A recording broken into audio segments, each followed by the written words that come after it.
राधा वल्लभ श्री हरिवंश। राधा वल्लभ श्री हरिवंश। राधा वल्लभ श्री हरिवंश। राधा वल्लभ श्री हरिवंश। वृंदावनेश्वरी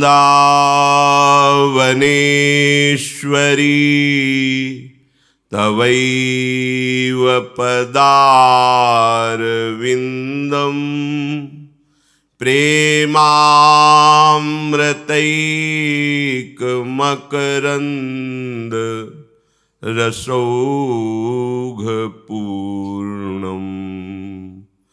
हृद्यर्पितं मधुपतेः स्मरतापमोग्रं निर्वापयत् परमो शीतलमाश्रयामि।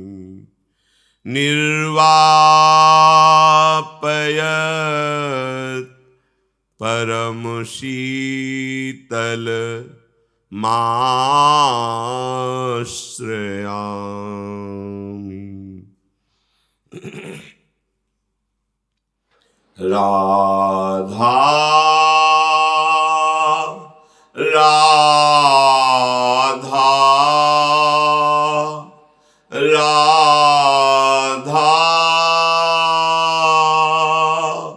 राधा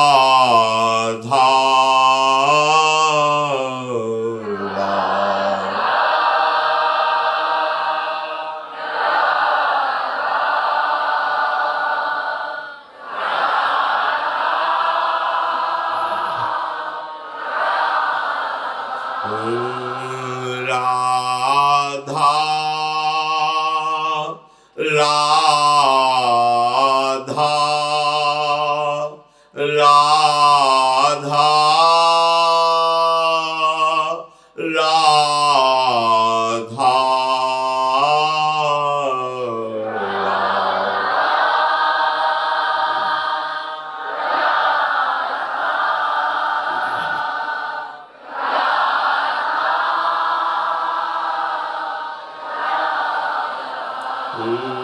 राधा राधा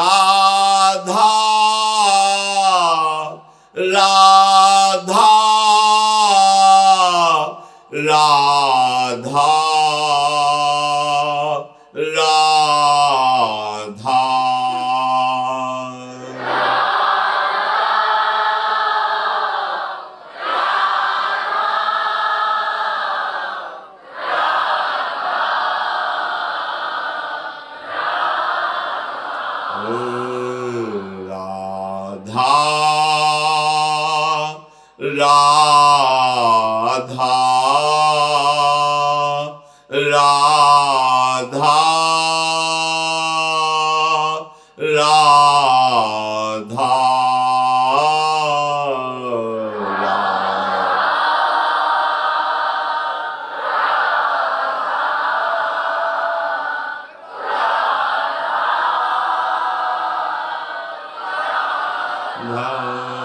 राधा राधा राधा राधा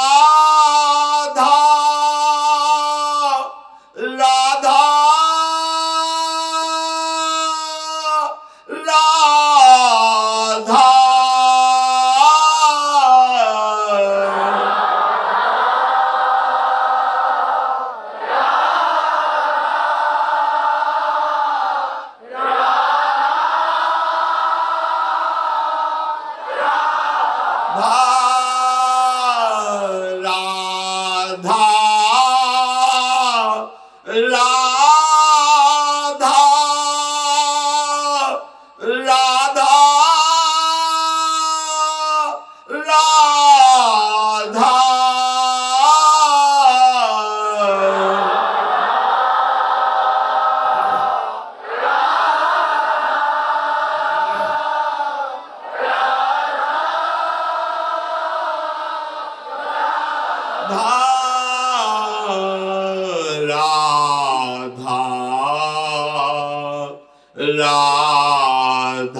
राधा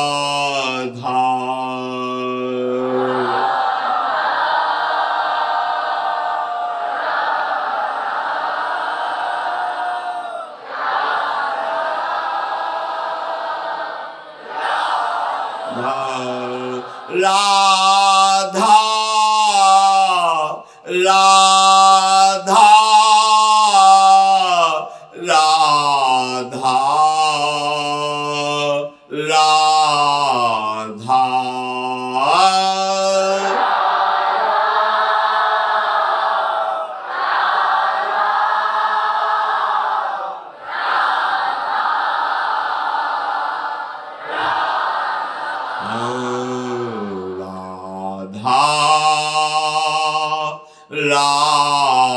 राधा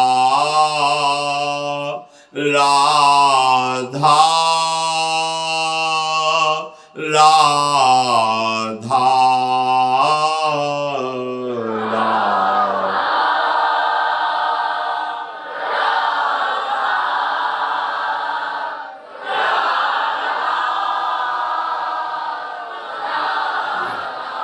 श्री राधा वल्लभ लाल की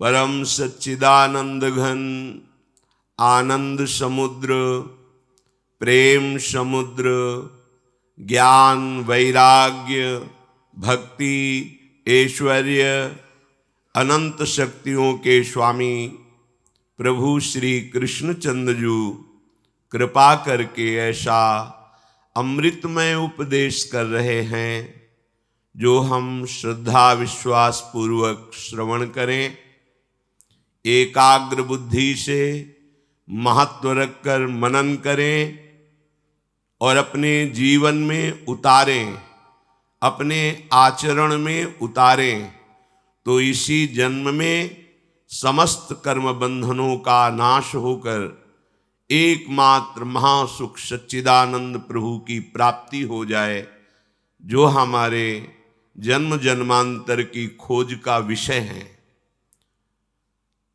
हमारे हृदय में जो सुख की चाह, शांति की चाह और सबसे बड़े बनने की चाह है, ये चाह इशारा करती है कि हमारी मांग केवल भगवत प्राप्ति से ही पूर्ण होगी।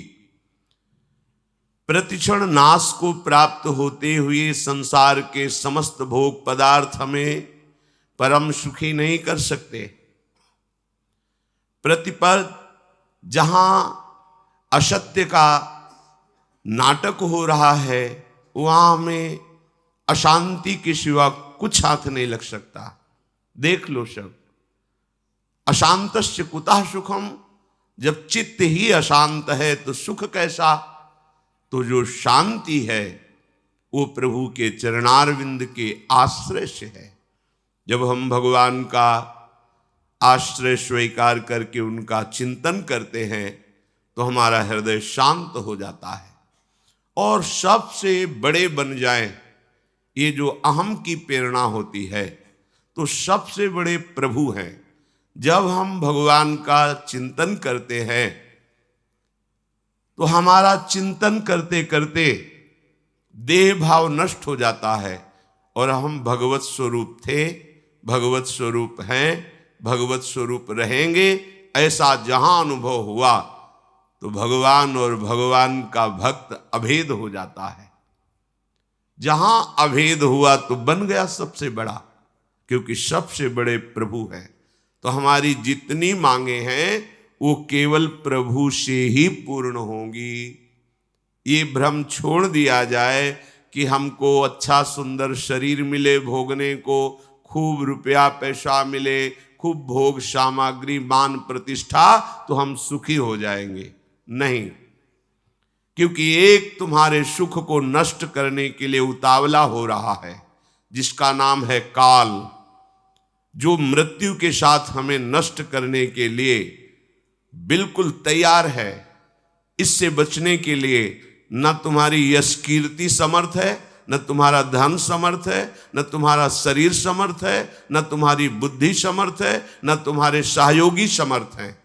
एकमात्र वो अकाल जो काल को भी अपने वश में रखता है, वो परम ईश्वर, वो परमात्मा ही तुम्हारी रक्षा करेगा। तो फिर हमारी चेष्टा उसी परम ईश्वर परमात्मा की प्राप्ति के लिए होनी चाहिए। ये लौकिक सुख तो अपने आप आपके पीछे डोलेंगे, पर आप जब इनके पीछे डोलेंगे तो ये मायाकृत है, जादू का तमाशा है, कभी हाथ नहीं आया। बड़े बड़े महावीर हुए, जब यहां से गए तो खाली हाथ गए, कुछ नहीं लेके गए, तो अपना समय ही तो बर्बाद किया। तो समय को सार्थक करने के लिए श्री भगवान कह रहे हैं, अनन्यास चिंतयन्तो माम ये जनाः पर्युपासते तेषाम नित्याभियुक्तानाम योगक्षेमं वहाम्यहम्। तुम केवल मेरा अनन्य चिंतन करो, मेरी ही शरण में होकर मेरी उपासना में सांगोपांग चित्त को लगाओ। बस तुम चिंता छोड़ दो, तुम्हारे भरण पोषण की चिंता, तुम्हारी साधना को सुरक्षित रखने की बात, तुम्हें जो परम वस्तु प्राप्त कराने की बात, वो सब मैं ठेका लेता हूं। योगक्षेमं वहाम्यहम्। तुम्हारे लोक परलोक की साधना की रक्षा मैं करूंगा। आगे जो तुम्हें वैभव और स्थिति प्रदान करना है वो मैं प्रदान करूंगा। तुम तो केवल मेरा अनन्य चिंतन करो।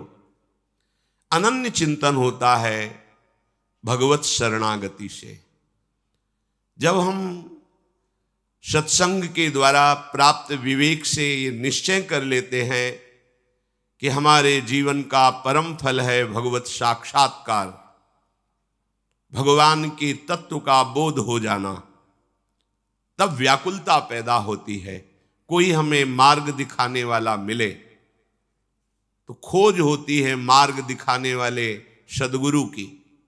तो भगवान ही कृपा करके सद्गुरु के रूप में उसे स्वीकार करते हैं। अब गुरु वाणी का, सद्गुरु के वचन का जिसने आश्रय ले लिया, अब उसकी शरणागति प्रारंभ होती है। शरणागति का, भगवद आश्रय का पहला सूत्र है, नित्य निरंतर अपने प्रभु का भजन करना। पहले भजन मन से नहीं होने लगता। कोई इस भ्रम में न रहे कि मन भजन में सहयोग देगा या मन भजन करेगा। जन्म जन्मांतर से दुर्वासना में फंसा हुआ मन कभी भगवत चिंतन में आपका सहयोग नहीं देगा। जबरदस्ती हमको पुरुषार्थ करके, प्रयास करके इसको भजन में लगाना होगा। अपने प्रभु का भजन पहले हम जिह्वा से प्रारंभ करें। यद जिह्वाग्रे वर्तते नाम तुभ्यम, ना कि मन से। मन तो जिनका हृदय पवित्र हो गया है, लक्ष्य दृढ़ हो गया है, भोगों में अरुचि हो गई है, उनका मन निरंतर प्रभु के चरणारविंद की तरफ बहने लगता है।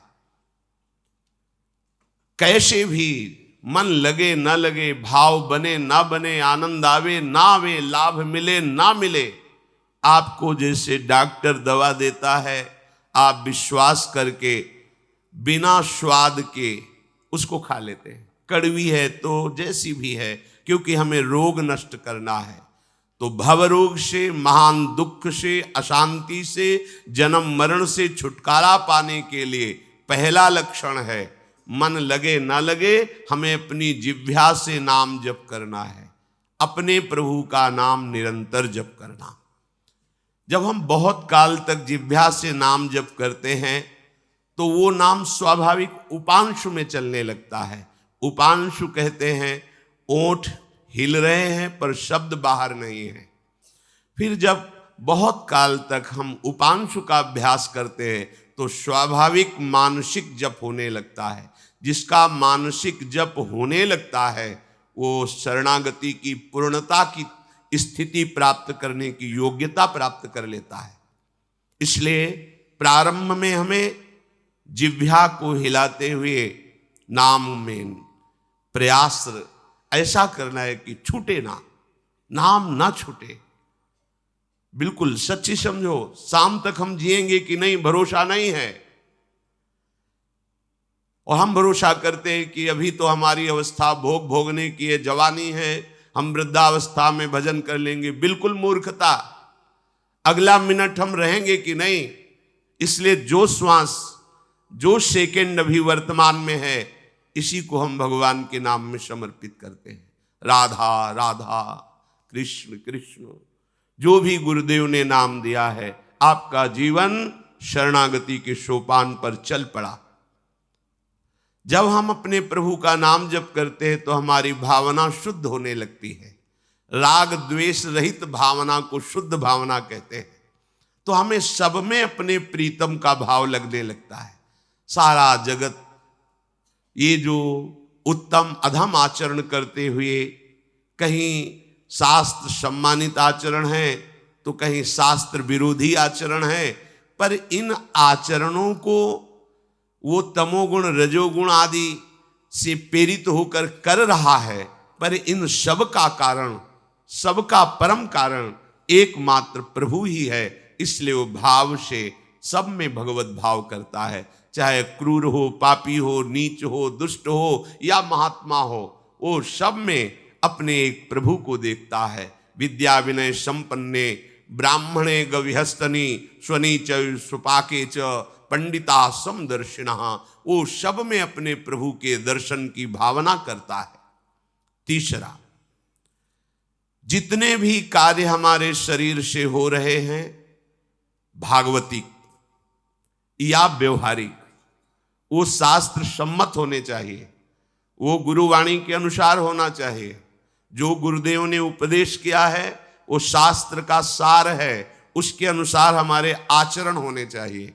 और उन आचरणों में अहंकार नहीं होना चाहिए, क्योंकि अगर हम कर पाते तो पहले कर लेते ना, नहीं कर पाए ना, तो अब ये गुरु कृपा से हो रहा है, हरि कृपा से हो रहा है, ऐसा स्वीकार करे तो उसे अहंकार नहीं आएगा, कर्तृत्वाभिमान जागृत नहीं होगा।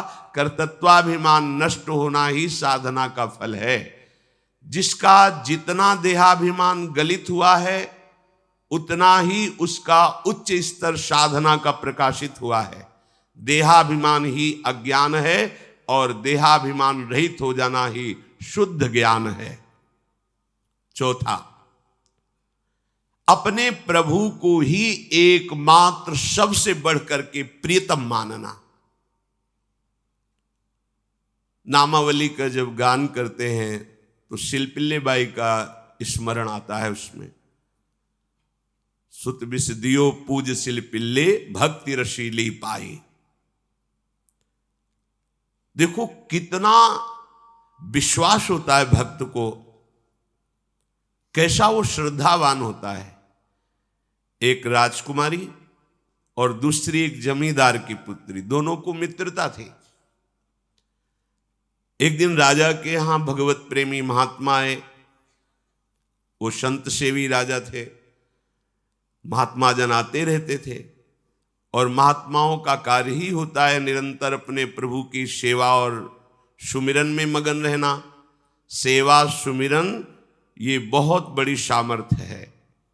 अगर हम हर समय सेवा और सुमिरन में रहें तो कभी कोई माया प्रपंच हमें परास्त नहीं कर सकता। जहां हम सेवा सुमिरन से अलग हुए वहीं माया का प्रभाव पड़ता है। तो भगवान का शालिग्राम स्वरूप उनके पास था, खूब भाव से सेवा कर रहे थे। और नवीन अवस्था की कोमल हृदय वाली ये दोनों सखियां देख रही थी। इनके मन में आया ऐसे हम भी ठाकुर सेवा करेंगे। देखने से सुनने से हमारे हृदय में प्रभाव पड़ता है। गंदी बातें देखेंगे, गंदी बातें सुनेंगे, उसी का चिंतन होगा, हृदय गंदे आचरणों की प्रेरणा वाला बन जाएगा। अगर हम भागवतिक बातें सुनेंगे, भागवतिक दर्शन करेंगे तो भागवतिक चिंतन होगा, हृदय भागवतिक प्रेरणा वाला बन जाएगा। कई दिन संत भगवान रुके, रोज सेवा कीर्तन कथा, सरल हृदया उन दोनों सखियों में बात आई कि चल करके संत भगवान से कहते हमको भी ठाकुर जी दीजिए। दोनों ने चरण पकड़कर प्रार्थना की, गुरुदेव हमारे हृदय में भी इच्छा हो रही कि हमें ठाकुर सेवा मिले। अब दोनों बच्चे ही थे। संत भगवान ने विचार किया सेवा पद्धति में बहुत सावधानी की आवश्यकता होती है। अभी ये बच्चे हैं, कहीं सेवा अपराध न बन जाए। सेवा अपराध भी होता है। उपासना में चलने वाले उपासक को सेवा अपराध और उप सेवा अपराध 32 ये 64 इन पर सावधान रहना चाहिए। ये गलती नहीं होनी चाहिए। जैसे आप ठाकुर सेवक हैं, अपने घर में सेवा विराजमान किए हुए हैं। अब जैसे आपको ठाकुर जी के दर्शन के लिए जाना है, जहां तक ठाकुर जी के दर्शन करने के लिए जाना है, हो सके तो पादुका न पहने, नंगे पैर दर्शन करने जाए। यदि आप में ऐसी सामर्थ्य नहीं है किसी कारण से, तो सीढ़ियों में पादुका नहीं पहनना चाहिए। जहां से मंदिर की सीढ़ियां हैं, पादुका उतार कर माथा रखकर सीढ़ी में फिर चढ़ना चाहिए। खड़ाओं या पादुका पहन करके श्री विग्रह के दर्शन करने के लिए जाने में फिर अपराध लगता है। अरे अपने मालिक के दर्शन करने जा रहे हैं, स्वामी के दर्शन करने जा रहे हैं, प्रभु के दर्शन करने जा रहे हैं, तो अपनी कुटिया से और मंदिर तक नंगे पैर जाना चाहिए। ये भावना रखनी चाहिए। भरत जी जा रहे हैं प्रभु के दर्शन करने के लिए, अयोध्या से पैदल ही चले थे, तो सुकुमार चरणारविंद तो बड़े बड़े फफोके छाले पड़ गए थे। वशिष्ठ जी ने देखा, सबने मिलकर भरत जी से कहा पालकी पे बैठ जाइए। तो उनका हाँ, मेरे प्रभु यहाँ नंगे पैर चले हैं और मैं पालकी पे बैठ जाऊं? उचित तो यह है कि अपने प्रभु के दर्शन के लिए मैं जा रहा हूं, तो जहां जहां प्रभु के चरण पड़े वहां मेरा शीश पड़े, अर्थात सिर भर जाऊं। उचित मोरा सप्ते सेवक धर्म कठोरा, यहां मैं सर के बल चल के जाऊं, पर असमर्थ हूं। तो आप कह रहे हैं पैर में छाले पड़ गए, आप सवारी में बैठ जाइए। ऐसा नहीं हो सकता। तो अपने प्रभु के दर्शन करने के लिए जब जाए, तो हो सके सामर्थ्य हो तो पादुका न पहने, कोई खड़ाऊं चप्पल जूता आदि ना पहने। अगर पहने हैं तो बस सीढ़ी तक ही पहन कर जाए, ऊपर सीढ़ियों के नहीं। इतने सुकुमार मत बनो, ये आग में जलाया जाएगा शरीर, ये गाड़ दिया जाएगा शरीर, इससे ज्यादा प्यार ना करो। दूसरा, प्रभु के जो उत्सव हैं, कृष्ण जन्माष्टमी, राधा अष्टमी और भी जो भागवतिक उत्सव हैं, यदि आप अपने आराध्य देव का उत्सव नहीं मनाते हैं तो ये सेवा अपराध है, मनाना चाहिए। 4 लोग मिल करके सुंदर फूलों से पत्रों से श्रृंगार करके प्रभु की जय घोष करनी चाहिए, प्रभु की कथा करनी चाहिए। आपस में बैठ करके भगवान के जन्म अवतार की, लीला अवतार की कथा कहे, नाम कीर्तन करे। अगर ऐसा नहीं करता तो ये अपराध है। तीसरा, प्रभु या गुरुदेव के सामने जाकर प्रणाम न करना, यह अपराध है। जय बार सामने जाए तय बार प्रणाम करें।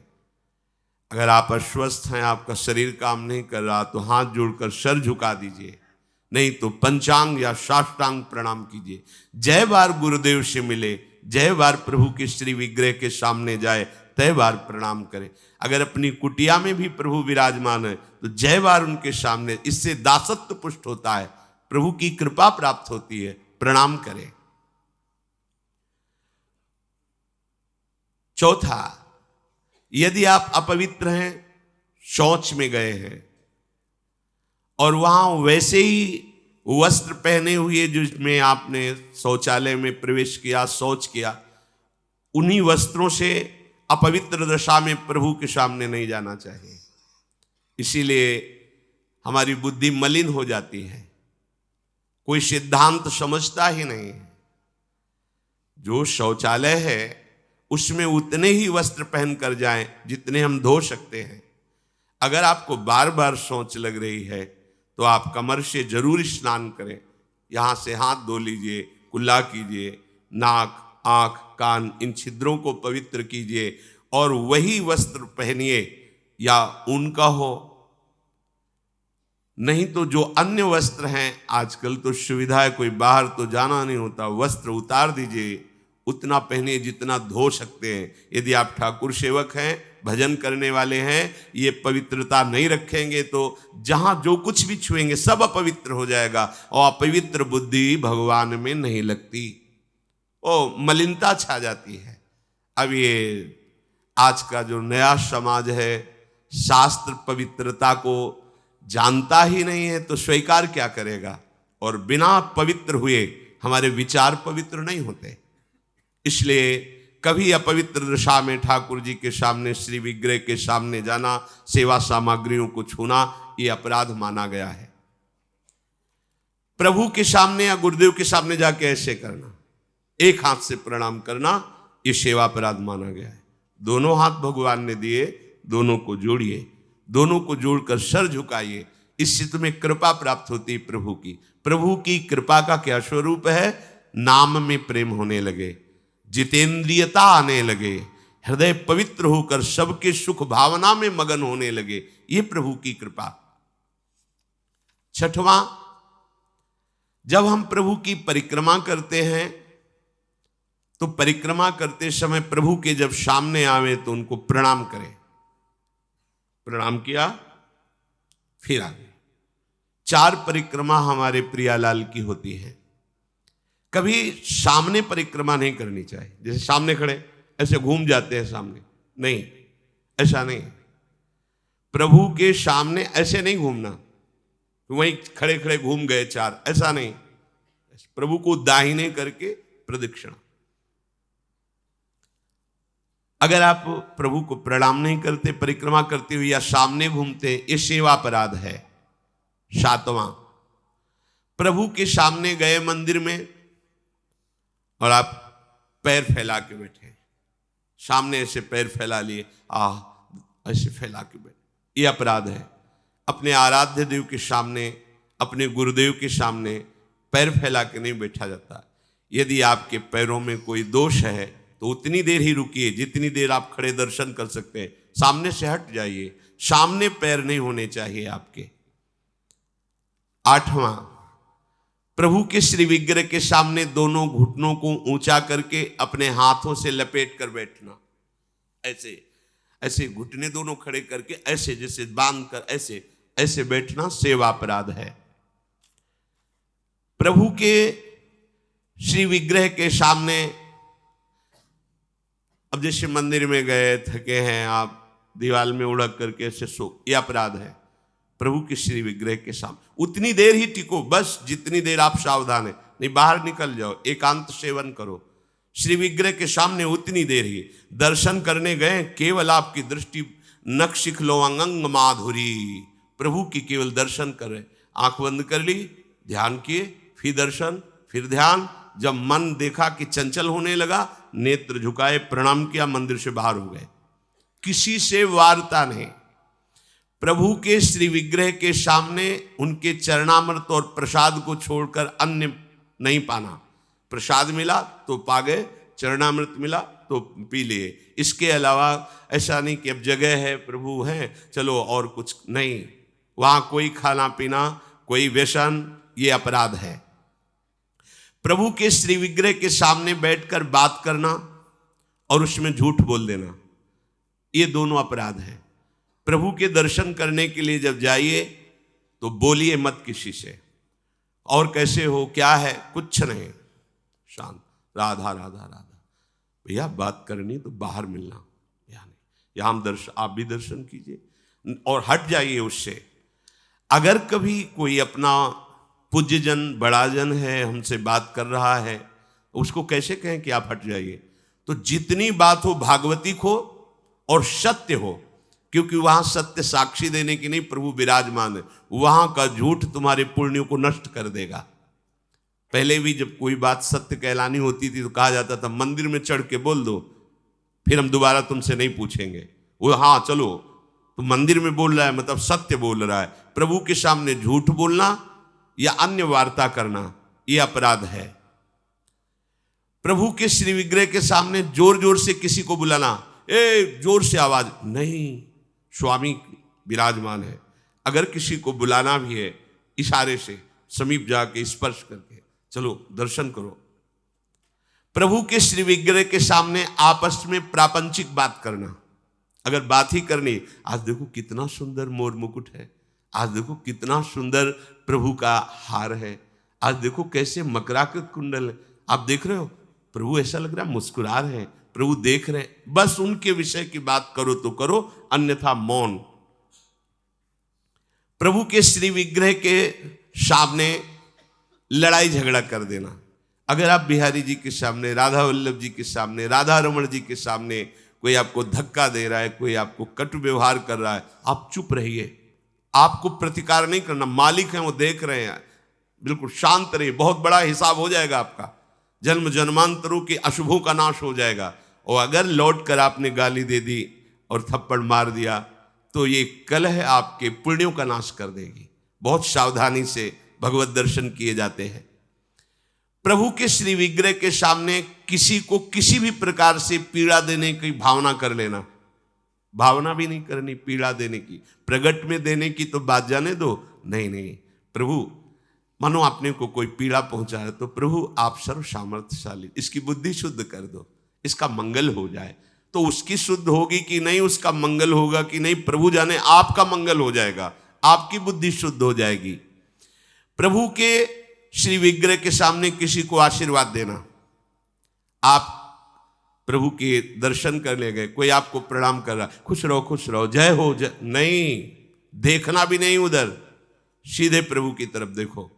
वहां कोई भी कहीं भी किसी को भी प्रणाम करे, प्रणाम प्रभु को हो रही है, आप बिल्कुल ये मानकर कि मेरे को प्रणाम कर रहा है उसको आशीर्वाद, बिल्कुल नहीं, प्रभु की तरफ केवल देखें।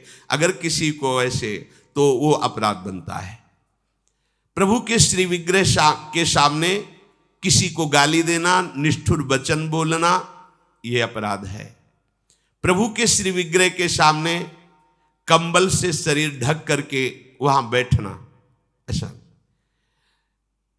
ये जो हमारा भजन करते हुए, सेवा करते हुए मन कठोर होता है, प्रेम में नहीं डूबता है, हमसे गलतियां होती रहती हैं। प्रभु के श्री विग्रह के सामने बैठ करके दूसरे की निंदा कर देना, ऐसा होता है। जैसे श्री जी के सामने बारंडा है, से जहाँ समाज होती, वहाँ बैठे हैं, अब घंटों बैठे हैं, अब आपस में चर्चा कर रहे हैं अमुक की, ये अपराध है। एक की प्रशंसा, एक की निंदा, और प्रभु सामने बैठे हैं। बिल्कुल वहाँ बैठना है तो मंत्र जप करो, नाम जप करो, या पद गान करो जिनमें उनकी लीलाओं का गायन किया गया है। प्रभु के श्री विग्रह के सामने किसी को हाथ जोड़कर उसकी बड़ाई करना नहीं, प्रभु के सामने नहीं, कि आपने तो बड़ी कृपा की उस दिन वहां मिले, ऐसा कुछ नहीं। ये सावधानी रखनी है तो सावधान रहना चाहिए। प्रभु के श्री विग्रह के सामने हंसी मजाक, अश्लील शब्दों का उच्चारण करना, एक दूसरे से हंसी मजाक कर रहे हैं, सेल्फी ले रहे हैं, ये सब नाटकबाजी नहीं, नहीं तो आए हो धाम में कृपा प्राप्त करने के लिए और बन जाएगा अपराध। प्रभु के श्री विग्रह के सामने अधोवायु आदि का त्याग करना, ऐसा कुछ है, एक झलक लीजिए, बाहर जाइए, वहां मर्यादा है। ये कोई ऐसा नहीं कि मनोरंजन का स्थान हो, इन्हीं की कृपा से हमारा जीवन सतमार्ग में चलता है। और आपसे सच्ची कहते हैं, ये हमारे प्रभु राधा वल्लभ लाल जी, बांके बिहारी लाल जी, राधा रमण लाल जी, ये मूर्तिकार की रचना नहीं, साक्षात प्रिया प्रीतम है। हमारी भावना नहीं बन पा रही इसीलिए है, नहीं तो इनके इशारे होते हैं, ये मुस्कुराते हैं, और जो आप बात करोगे उसका उत्तर आपको मिल जाएगा, आपके ही हृदय में बैठकर उत्तर दे देंगे। कई बार ऐसी प्रभु की तरफ से इशारे होते हैं कि साक्षात प्रभु विराजमान है, बस आपकी भावना जाकी रही, भावना जैसी प्रभु मूर्ति देखी तिन तैसी। और सेवा में आपके पास सामर्थ्य है पर आप साधारण चीजों से प्रभु की सेवा कर रहे हैं तो यह अपराध है। जैसे एक दिन कहा था कि ठाकुर जी के सामने तो चिरौरी रखवा दी, वहां पूरा परिवार पकौड़ी हलवा से बाल भोग कर रहे, ये अपराध है। ऐसा नहीं। यदि आपके पास नहीं है तो बाजरे की आधी रोटी से ठाकुर जी प्रकट हो गए धन्ना जी के यहां। प्रभु को नहीं चाहिए, वो तो विश्व का भरण पोषण करने वाले स्वयं विश्वात्मा हैं। पर यदि आपके पास है तो उत्तम उत्तम भोग लगाइए, उत्तम उपचारों से प्रभु की सेवा कीजिए। ऐसा नहीं कि आप अपने लिए वस्त्र बहुत महंगे लाते हैं और प्रभु के लिए ऐसे साधारण कपड़े ले आए, अपने लिए अच्छी भोग सामग्री प्रभु के लिए ऐसे दुकानों में है। सुपारी किसके लिए लेना है? आपको खाना है तो अच्छी क्वालिटी की रखिए, और अगर पूजा के लिए लेना है तो जो कोई खाएगा नहीं वो रखी पूजा वाली। सूखे नारियल पूजा के लिए, टून का कपड़ा पूजा के लिए, ये ऐसा नहीं होना चाहिए, ये सेवा अपराध है। अपने बच्चे को कैसे आप रखते हैं? देखिए, आप बाहर भी जाते हैं तो एक बोतल में दूध रखते हैं, थोड़े से कुछ खान पान के साथ, बच्चा है। ऐसे ही अपने ठाकुर जी को समझिए, वो आपके लाडले हैं। जो आप जल पिलाओगे वो जल पिएंगे, जो आप भोग लगाओगे भोग लगाएंगे। सेवा विग्रह में प्रभु आपके अधीन है। अगर सेवा विग्रह में आपने ऐसा बर्ताव किया जो नहीं होना चाहिए तो आपका हृदय कठोर हो जाएगा, आपकी भक्ति बाधित हो जाएगी। वैसे भी आसक्ति होनी चाहिए। जो सेवा विग्रह आपको प्राप्त हुआ उसमें आसक्ति होनी चाहिए। अच्छे से अच्छे पदार्थ देखकर मन ललचा जाए कि मेरी सामर्थ्य तो नहीं, पर अगर सामर्थ्य होती तो आज प्रभु को ये भोग लगाते, आज प्रभु को ये पहनाते, तो आप ये समझो आपको उसका फल मिल गया। चढ़ा नहीं पाए, समर्पित नहीं कर पाए, पर उसका फल आपको मिल गया, क्योंकि आपने विचार किया ना, भावना की ना, और प्रभु भाव ग्रहण करते हैं। प्रभु को बिना अर्पित किए किसी भी वस्तु को खाना पीना यह सेवा अपराध है। यदि आप गुरुमंत्र लिए हो, ठाकुर सेवा विराजमान किए हो और आप बिना अर्पित किए पाते हैं तो अपराध है। एक बार नंदगांव, ब्रज भक्तों के चरित्रों में है, नंदगांव में एक संत भगवान गुफा में भजन करते थे, तो माँ धूकरी मांग कर लौट रहे थे तो पीछे से आवाज आई, बाबा मुंह पे कृपा करो। पीछे मुड़ के देखा तो एक श्वान कुत्ता था। सोचा शायद कानों में ऐसे ही, फिर आगे, बाबा सुनाना है, मुंह पे कृपा करो। तो कौन हो तुम? पीछे मुड़ के तो कुत्ता खड़ा हुआ कह रहा था, मैं कहने में बहुत सा कुछ लग रहा है, मैं नंद भवन में सेवा करता हूं, चूक हो गई तो मुझे प्रेत योनि मिली। मैं कुत्ता नहीं हूं पर प्रेत हूं, इस समय आपके सामने इस रूप में हूं। तो आप इतनी बड़े स्थान से ऐसे कैसे च्युत हो गए, प्रेत कैसे बन गए? तो उन्होंने कहा, ठाकुर जी के लिए जो अमनिया आता उसको बिना भोग लगाए मैं पा लेता, स्वीकार कर लेता। उस अपराध के कारण मुझे ये योनि मिली। बाबा ने कहा, आपका परम कल्याण हो। तुरंत मधुकरी पाई और जूठन दी। जे ही जूठन पाई तो प्रेत योनि से मुक्त होकर श्री ठाकुर जी के धाम को गए। अगर आप बिना भोग लगाए पाते हैं, बिना भोग लगाए जल पीते हैं, जल भी पीना है तो आप अपने गुरुदेव का स्मरण करके, नाम लेकर ही जल पीजिए, उनको भाव से अर्पित करके। भोग पाइए तो अर्पित करके। अगर आप अर्पण नहीं करते तो इसमें अपराध बनता है, ये आपकी बुद्धि को भ्रष्ट कर देगा, मलिन कर देगा। बिना भोग लगाए कुछ नहीं पाना। अगर ऐसा नियम रखोगे तो तुम्हारी बुद्धि रोज का रोज भक्ति के रंग में रंगती जाएगी, हृदय द्रवित हो जाएगा। बिना अपने आराध्य देव को अर्पित किए हुए कुछ भी नहीं स्वीकार करना। अगर हमें वस्त्र भी पहनना है तो पहले प्रभु को अर्पित करना है। अगर ऐसी भावना रखोगे तो बहुत जल्दी प्रभु कृपा करके अपनापन आपके हृदय में प्रकट कर देंगे। जो सबसे बड़ी सिद्धि है कि श्री जी हमारी, लाडली जो हमारी, ये भाव आ जाना, हमारे माई श्यामाजू को राज, ये सबसे बड़ी सिद्धि हृदय में आ जाना। जैसे मीरा जी कहते, मेरे तो गिरधर गोपाल दूसरो न कोई। प्रभु को निवेदन किए बिना कोई भी वस्तु खाना पीना ये सेवा अपराध है। और जो ऋतु में सबसे सुंदर फल है, जो अनुकूल मौसम के है, वैसे ही सेवा करनी चाहिए। सर्दी है, थोड़ा गुनगुना जल, वो पदार्थ भोग में लगाएं जो सर्दी दूर करते हैं, क्योंकि आप जैसी भावना करेंगे प्रभु वैसा ही आपको अनुभव कराएंगे। अब कोई कल पूछ रहा था कि पानी बदलना चाहिए क्या प्रभु के लिए? एक गिलास में रख दिया, 24 घंटे ऐसे रखा है, उसको बदलना चाहिए, तो ये सेवा हो रही क्या? अरे भाई, पानी थोड़ी रखने के लिए है, वो तो समय समय से पिलाना है। और जब शयन कराते हैं तो 2 लड्डू रख दिए, जल रख दिए, जब उत्थापन किए तो उस प्रसाद को विराजमान प्रसादी स्थान में किया, फिर नवीन भोग लगाया उत्थापन का। ऐसे थोड़ी कि सुबह चिरौरी और पानी रख दिया और शाम तक वैसे रखा हुआ है, ये सेवा नहीं कहते, तो प्रमाद स्थिति है। देखो, गांव गली की सेवा वाली बात अलग है, यहां प्रेम की उपासना की बात है, शरणागति की परिपक्वता की बात है। सुंदर सुंदर फल वस्तुएं आई और आपने उनको पा लिया एक लेके, और फिर कहा कि भोग लगा देना, यह अपराध है। अब इसी में एक सावधानी की बात बता रहे हैं। गिरिराज जी की दंडोती परिक्रमा सदगुरुदेव भगवान के साथ लगा रहे थे। जब मानुषी गंगा में पहुंचे तो वहीं पास में सहतूत बिक रहे थे। महाराज जी ने कहा, श्री जी की इच्छा है, सहतूत लाओ। सहतूत लाए, वो इतने इतने खटमिठे से होते।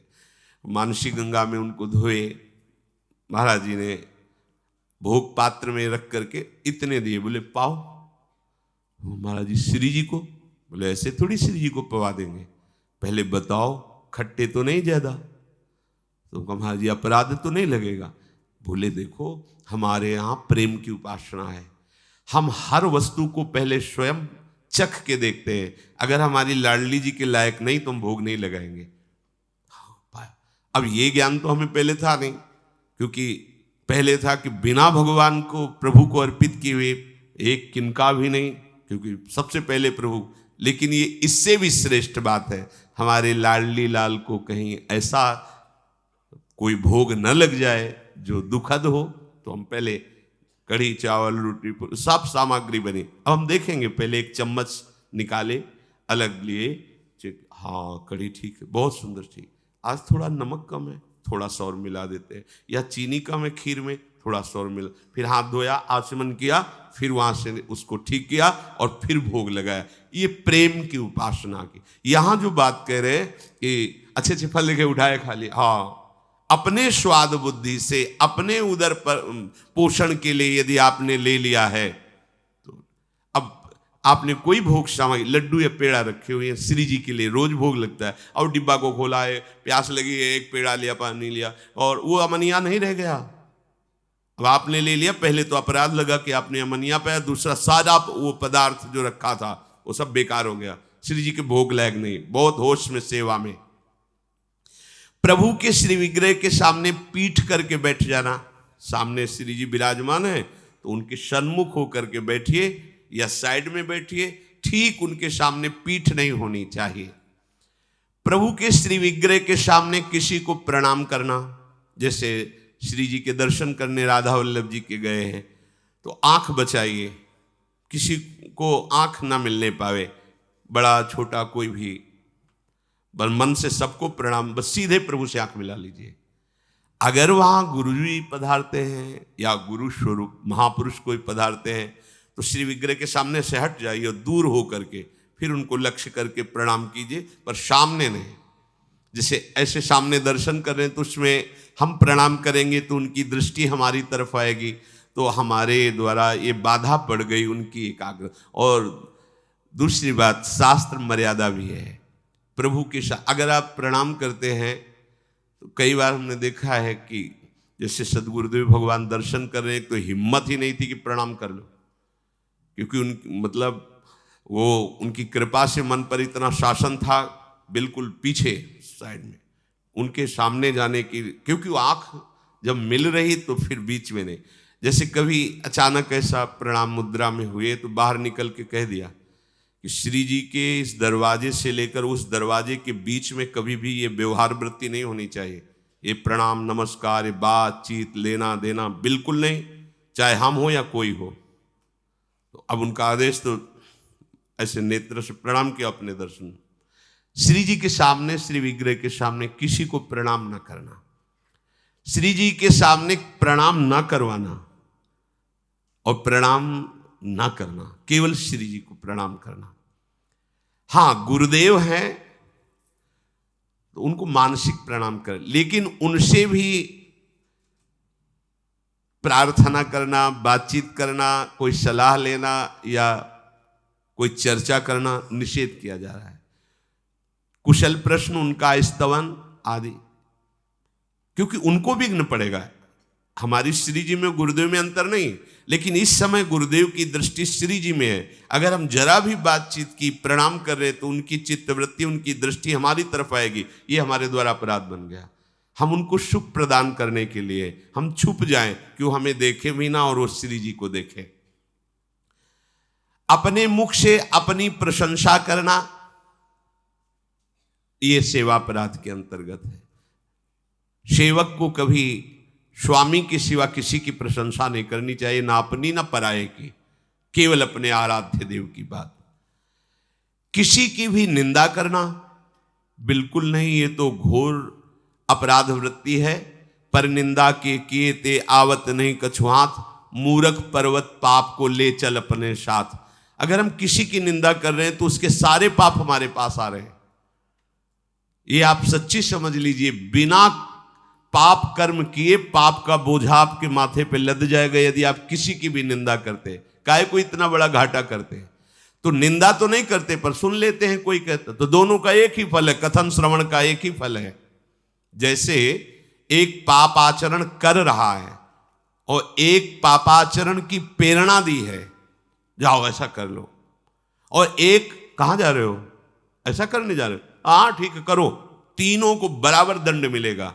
कर्ता, प्रेरक, अनुमोदन। अनुमोदन हाँ हाँ ठीक है, प्रेरक हाँ ऐसा कर दो, और वो जो कर्ता चाहे शुभ कर्म हो, तीनों को बराबर फल मिलेगा। अच्छा कहाँ जा रहे हो? परिक्रमा। अरे भाई बड़े भाग्य की बात है, वृंदावन की परिक्रमा देना, अवश्य लगाओ, नाम जप करते हुए लगाना, पूरा परिक्रमा को उसको फल मिलेगा। अच्छा बैठे क्या कर रहे हो? 2-3 घंटे आप ऐसे बातचीत में नाम कीर्तन करते हुए परिक्रमा लगाओ ना वृंदावन के। चलो छाह लगाते, ये प्रेरणा हुई, वो अनुमोदन हुआ और वो परिक्रमा लगा रहे, तीनों को बराबर फल मिलेगा। ऐसे ही पाप कर्म में है, कर्ता, प्रेरक, अनुमोदन, तीनों को बराबर दंड मिलता है। ये हुए 32 अपराध सेवा के, और 32 उप अपराध। राजा के अन्न का भक्षण करना उप अपराधों में आता है। यदि वो वैष्णव नहीं, भगवत प्रेमी नहीं है, तो राजअन्न को निषेध माना गया है। अंधेरे में श्री विग्रह को रखना, जहां श्री जी विराजमान है वहां एक दीपक ही चाहे जल ले, लेकिन जलना चाहिए, प्रकाश रहना चाहिए। अगर प्रभु शयन भी कर गए तो भी एक दीपक जलना चाहिए। अब तो दीपक की बात ही क्या है, अब तो लाइट व्यवस्था है, तो छोटा सा प्रकाश का ऐसा। जो गुरुदेव ने नियम दिए हैं उन नियम के अनुसार आपकी दिनचर्या होनी चाहिए। मनमानी नहीं, ये मनमानी दिनचर्या का फल होगा गुरु की प्राप्ति, पर भगवत प्राप्ति होगी गुरु प्रदत्त दिनचर्या से। प्रभु के मंदिर में उत्साह पूर्वक प्रभु की सेवा करना, घंटा नाद करना, शंखनाद करना, मृदंग नाद करना, ऐसा कोई भी अभक्ष वस्तु प्रभु को निवेदन करना ये निषेध है। भगवान ने सब बनाया है तो भगवान को सब हम भोग, हम तो प्याज लहसुन का भी भोग लगा देते। कुछ लोग कहते हैं यह अपराध है, बिल्कुल नहीं। सात्विक भगवान ने आदेश किया है, सात्विक वस्तुओं का भोग लगाइए, इसीलिए निषेध किया जाता है आप ये मत खाइए, आप ये मत खाइए। अरे क्या है, इतनी सी जिह्वा है, यहां से स्वाद खत्म है, यहां से स्वाद है नहीं, केवल इतनी जिह्वा में जितनी देर रहेगा उतना ही स्वाद है। काहे को इस दुष्ट को इतना चंपल बना दो कि दूसरों का हत्या करके मांस खाने के लिए राजी हो जाए, दूसरों के जीवन को नष्ट करने वाली बना दे। ये स्वादेंद्री, रसेंद्री, इसको, ये बड़ी दुष्ट है, इसको शासन में रखो। कुछ नहीं होना, बस इतने से यहां गया, घाटी के नीचे माटी, मल बन गया, कुछ नहीं है, बाहर है तो बेकार। बस उतना ही में स्वाद है, ये आज तक तृप्त नहीं हुई, जीवन हो गया इसको खवाते हुए। समोसा चटे, लाओ लाओ लाओ, बहुत अच्छा। अब मतलब वो जो सेमई जैसा होता है, क्या कहते हैं, चाउमीन, चाउमीन, चाउमीन, अच्छा, मतलब क्या, पिज्जा, मतलब क्या, राधा राधा नाम सुधा रसम, आज तक स्वाद नहीं मिला। राधा नाम नहीं, चाउमीन ये लिख ले। आजकल रसेंद्री, इस दुष्ट इंद्री को देखो ना। एक दिन एक संत भगवान के मन में आया कि बैठे भजन में तो वही खीर दिखाई देती, किशमिश चिरौंजी पड़ी हुई, अधौटे दूध की खीर, बार बार हटाते, पर रसेंद्री जो इंद्री मन के साथ मिलकर के ललचा गई तो ललचा गई। उन्होंने कहा क्या बताएं, ये दुष्ट जो है आज भजन में नहीं लगने दे रही, बार बार खीर खीर। गांव में टहले तो 8-10 गाय, 8-10 भैंसें थी जिसके घर में, 1-2 गाय वाले से नहीं बात की। उसे कहा भैया हमारे पास 10 साधु हैं, आज खीर खवा सकते हो? अरे उनका महाराज आप आदेश करो, आज दूध नहीं बेचेंगे। बोले हाँ, अच्छे से बनाना, बड़े खाने वाले हैं। बोले 10 ही का ना, हम 20 का इंतजाम कर देंगे। और बोले चिरौंजी और किशमिश और अधौटा दूध, जैसा भावना में आया था। कितने घंटे में तैयार हो जाएगी? बोले आप 12 बजे तक आ जाइए, बिल्कुल तैयार में। बोले और कुछ नहीं, बस खीर। वो कड़ाह भर के खीर बना दिए। अकेले गए, बोले महाराज 10, बोले हैं हमारे साथ ही हैं 10 हमारे। बंद करो कमरा और रख दो कढ़ाई और जाओ। वो श्रद्धावान भगत था। 4-5 लीटर तक तो स्वाद लगा, इसके बाद नहीं। अब बोले नहीं रे, भजन नहीं करने दिया ना, खीर पाओ, दिन भर खीर खवाएंगे तुमको, दिन भर। उल्टी हो गई, फिर उसी कढ़ाई में मिलाया, ले खीर ले। अब जब कान पकड़े बार बार, अब कभी जिंदगी में खीर नहीं। बोले हाँ तो ठीक है, कभी नहीं, पर फिर अगर तुम्हारा मन चला तो समझ लेना। बाहर निकले, भैया हो गया काम, तृप्त हो गए, भगवान तुम्हारा मंगल करे। ये रसेंद्री इतनी दुष्ट है कि ये बड़े बड़ों को फंसा देती। इसीलिए संतों ने निर्णय किया है कि वो 9 इंद्रियों का विजेता हो, लेकिन ये रसेंद्री का विजेता नहीं तो उसे विजेता नहीं माना जाता। अगर रसेंद्री का विजेता है तो वो सर्व इंद्रियों पर विजय पाया जा सकता। ये रसेंद्री फंसा देती, पक्का फंसा देती। और रसेंद्री का ढीला जनेंद्री का ढीला ही होता है। जिसकी रसेंद्री, उसकी जनेंद्री कंट्रोल में होगी, शासन में होगी। इसलिए कोई भी ऐसा पदार्थ जो नहीं खाना चाहिए, गुरुजनों ने मना किया है, वो नहीं खाना चाहिए। किसी और का जूठन अपने प्रभु को भोग नहीं लगाना चाहिए। सब भगवत स्वरूप है, पर जैसे अपने प्रियालाल को भोग लगाना है, बोले वहीं और भी भगवत स्वरूप विराजमान, उनके आगे थाली करके फिर ले गए प्रियाल, यह अपराध है। एक तो अपने आराध्य देव का अनन्य होना चाहिए, और अपने प्रियालाल का भोग चाहे जो कोई पाले, लेकिन किसी और का अपने प्रियालाल को भोग नहीं लगता है। सर्वोपम नवनिवृत्त निकुंज विहारिणी बिहारी जू का। अब जैसे कोई भोजन आदि बना है और उसको कोई भी जूठा कर दे, कोई भी बच्चा या कोई भी, कैसे उसे प्रभु को हम भोग नहीं लगा सकते। और सेवा करते समय बोलना मना है। जैसे श्री जी को आप स्नान करा रहे हैं, श्रृंगार कर रहे हैं, तो या तो पद गाइए या नाम कीर्तन कीजिए या मंत्र जप कीजिए। बातचीत करते हुए सेवा नहीं, ये अपराध है उप अपराधों में। इतना पाइए कि सेवा पूजा करते समय बार बार वो अधोवायु हो, ये सब, इसीलिए साधक साधक की तरह भोजन पाता है। अगर आपके लीवर में इतनी क्षमता है कि बिना कोई विकार हुए पच जाता है तो कोई बात नहीं है। नहीं, उचित आहार पाना चाहिए। आहार देखकर हम भूल जाते हैं कि हम साधु हैं, हम साधक हैं, हम भगवत मार्ग के पथिक हैं। और कई कई तो थोड़ा टहल के फिर बैठ जाते हैं। हाँ, पाए ले देखा है जैसे भंडारे में 74 बूंदी के इतने बड़े बड़े लड्डू, 74 इतने बड़े बड़े। तो जैसे सब पाने के बाद, ऐसा नहीं कि केवल बूंदी के लड्डू, पाने के बाद और शरीर ऐसा, पता नहीं मतलब कहाँ अगस्त जी बैठे, 74 लड्डू इतने काफी होते हैं ना। तो पा के फिर टहल के, फिर इसके बाद वो पूज्य स्वामी श्री करुणा शंकर जी थे, उनका 5 रुपया और 1 लड्डू, जितने पाओगे उतने 5 रुपया, 20-25 लड्डू फिर भी भागे 5-5 रुपए। मतलब तो अपने को ये देखना है कि कहीं पदार्थ तो रोज बनते हैं, रोज मिलेंगे, लेकिन इतना खा ले कि श्री जी का स्मरण छूट जाए, श्री जी की सेवा में मन न रहे, प्रमाद स्थिति आ जाए, ये अपराध है। हम सेवक हैं, हमें अल्पाहार उतना ही करना है जिससे भजन सेवा में शांति बनी रहे।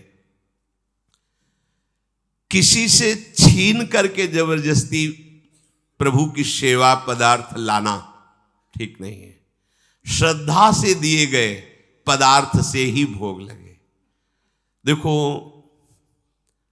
भगवत मार्ग में टैक्स नहीं लगता। जो सच्चा भगवत मार्ग में कहीं किसी में टैक्स नहीं है। ये हमारी अलबेली सरकार है, सब फ्री। हाँ, तुम्हारी श्रद्धा है, एक फूल रख दिया, एक फल रख दिया, वो आपस में भोग लगाकर प्रसाद रूप से सेवा में आ जाए।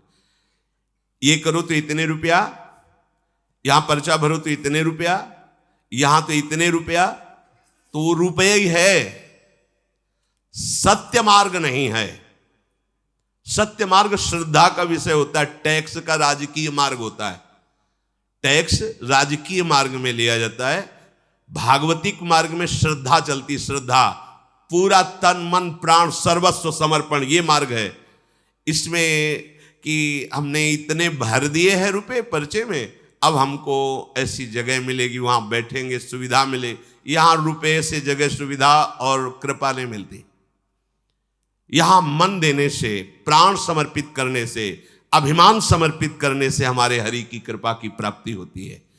तो किसी से जबरदस्ती, वो जबरदस्ती ही माना जाता है कि अगर तुम्हें अमुक तो फिर भरो इसमें, वो हमारे ठाकुर जी को स्वीकृत नहीं होता। हाँ, भाव से आया है तो देखो, शबरी जी जूठे बेर प्रभु को अर्पित कर रहे हैं, वाह वाह करके पा रहे। जूठे का तात्पर्य यही हुआ कि पहले चेक किए कि इस पेड़ का बेर खट्टा तो नहीं है, फिर आचमन किया, फिर वो फल उतार कर प्रभु को पवा रही है। कोई भी पुष्प या गंध प्रभु को अर्पित करना है तो उसे पहले सूंघना नहीं। कि जैसे इत्र है तो खुद इतने सौरभ उसमें आ रहे कि आपको पता चल जाएगा कैसा है। अब उसको ऐसा नहीं कि हाँ ठीक है श्री जी को लगा, नहीं, वो सौरभ आ रहे, खुद पता चल रहा है। आपने पुष्प लिया, सूंघा, फिर वो श्री जी को वो अर्पित करने लायक नहीं है। निषिद्ध पुष्पों से प्रभु की पूजा ना की जाए, जो प्रभु को चढ़ाने के लिए निषेध किए गए हैं। अब जैसे एक प्रभु को निषेध होते हैं तो दूसरे प्रभु को स्वीकार होते हैं। जैसे हमारी श्री जी को धतूरे का फूल नहीं चढ़ा सकते, लेकिन हमारे महादेव जी के माथे पे धतूरे का फूल चढ़ा सकते हैं। तो ये प्रवीणता गुरु जी से आती कि हमारे आराध्य देव को क्या पसंद है। प्रभु के सेवा कुंज में, सेवा में प्रवेश के लिए पूर्ण पवित्रता, वस्त्र पवित्र, ऐसे नहीं कि ऐसे उठे और ऐसे चले, नहीं, पूर्ण पवित्रता से जाइए। अगर कहीं आपने गृहस्थ धर्म का भोग किया है तो वो वस्त्र पूर्ण रूप से धुल करके, पवित्र होकर के ही, उन स्थिति में कभी स्पर्श नहीं करना चाहिए घर के ठाकुर को भी। रजस्वला धर्म में माताएं बहनें होती, 3 दिन तक सेवा से अलग रहकर भजन साधन करें, भगवत चिंतन करें, लेकिन भगवत सेवा में कोई भी जो वस्तु आने वाली उसका स्पर्श न करें। जो अखंड ब्रह्मचारिणी है, वैराग्य भावना से युक्त है, तो उन्होंने अपने जीवन को ही प्रभु को दे दिया। गृहस्थ धर्म को स्वीकार नहीं किया, इसलिए परम पवित्र भगवत भावना में निरंतर सेवारत है। प्रभु को जो दीपक भी स्पर्श करना है उसको अपने प्रयोग में न लावे। प्रभु को कभी किसी शव के साथ यात्रा करना, स्पर्श करना, श्मशान में जाना, तो वस्त्र सहित स्नान करके ही अपने सेवा भवन में प्रवेश करना। अब यहां एक और रहस्य, यदि वो वैष्णव है, विरक्त संस्कार से युक्त है, तो इसके प्राण चले गए हैं, तो शरीर स्पर्श से आप पवित्र होंगे, ना कि स्नान करने की जरूरत है। लेकिन यदि वो गृहस्थ है तो फिर ये प्रक्रिया उसके साथ जाकर फिर लौटते समय वस्त्रों सहित स्नान करें। बिना पवित्र वस्त्र के, धोए वस्त्र के, जैसे रात्रि में आप शयन किए हैं, जो वस्त्र पहने हुए उन्हीं से सेवा में नहीं जाना। रात्रि में शयन किए हुए वस्त्रों को धोया जाता है, प्रातःकाल उठ करके उन वस्त्रों का त्याग करके नवीन वस्त्र धारण करके दिनचर्या की जाती है। इसीलिए रात्रि में उतने ही वस्त्र पहने जाते हैं जो सुबह प्रातः शौच आदि में जाकर धोए जाते हैं। गुस्से में भर करके किसी से आप गुस्सा हो गए और सेवा करने जा रहे हैं तो रुक जाइए, पहले गुस्सा शांत कीजिए। क्रोधावेश में अंदर मत जाइए सेवा में। लाडली लाल की सेवा करनी, पहले बाहर बैठिए, कोई पद उच्चारण कीजिए, नाम चिंतन कीजिए, अपनी गुस्सा को शांत कीजिए। कभी भी किसी तरह से किसी पशु का मांस, पक्षी का मांस या कोई नशे वाली वस्तुएं कभी भी सेवा भवन में प्रवेश ना होने पावे। जैसे कई गृहस्थ जन है, कहते हैं कि हमारे यहाँ वो लोग नहीं मानते और रसोई ऐसी बनाते हैं मांस आदि की, तो मुझे क्या करना चाहिए? देखो, वो पात्र स्पर्श करने लायक भी नहीं है भगवत सेवक जनों के द्वारा, जो अपने सदगुरु की आज्ञा में रहते हैं, श्री जी की सेवा करते हैं। अब उनके लिए बड़ी समस्या है उस परिवार में, पर जैसे भी बने तैसे देखो, पर वो पात्रों में रांधा हुआ भोजन, जिनमें मांस रांधा गया है, वो कभी ठाकुर जी को या गुरुदेव को अर्पित करना अपराध माना गया है। कभी ऐसा ना करें। हमें तो लगता है उस रसोई में नहीं अमनिया होना चाहिए जिसमें ऐसे पदार्थ रांधे गए हैं।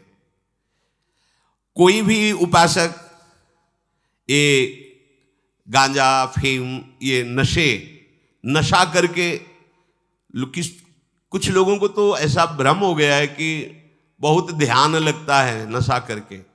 शराब पिए नाली में पड़े हैं, लघु शंका कर रहे हैं, बादशाह है।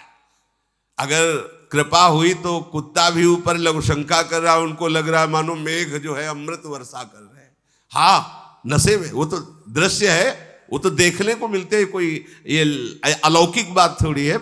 नशा लिया, आपके सारे यंत्र मूर्छावस्था को, शिथिलता को प्राप्त हो रहे हैं। बोले बड़ा आनंद आता है भजन में आनंद आता है। भजन में तो आनंद तब आता है जब सावधान और चेतना युक्त होकर मन से लड़ करके प्रभु में चित्त को जोड़ो, तब आनंद की प्राप्ति हो। कोई भी नशा भगवत प्राप्ति करा देता तो शास्त्रों में लिखा होता, कहीं नहीं, सब जगह महापुरुषों ने निषेध किया। कुछ सिद्ध पुरुषों में ऐसी लीलाएं होती हैं, पर उनकी हम होड़ थोड़ी कर सकते हैं। एक महापुरुष थे जो 10 ग्राम संखिया जहर रोज पाते थे।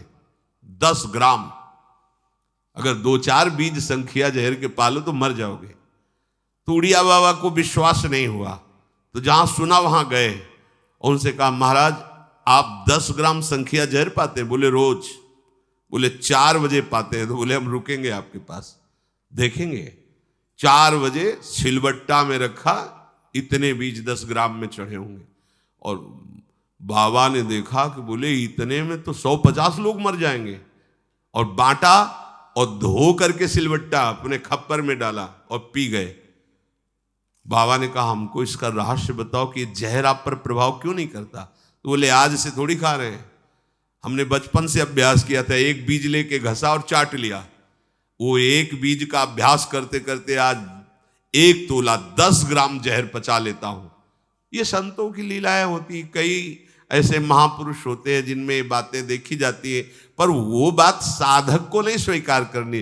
वो सिद्धावस्था को प्राप्त महापुरुष क्या लीला करते हैं, अभी कल के सत्संग में था, उपनिषद में आचार्य गुरुदेव अपने शिष्य से कहते हैं, जो मेरे आचरण शास्त्र से प्रमाणित हो वही आचरण करना, सब मेरे आचरण अनुकरण मत करना।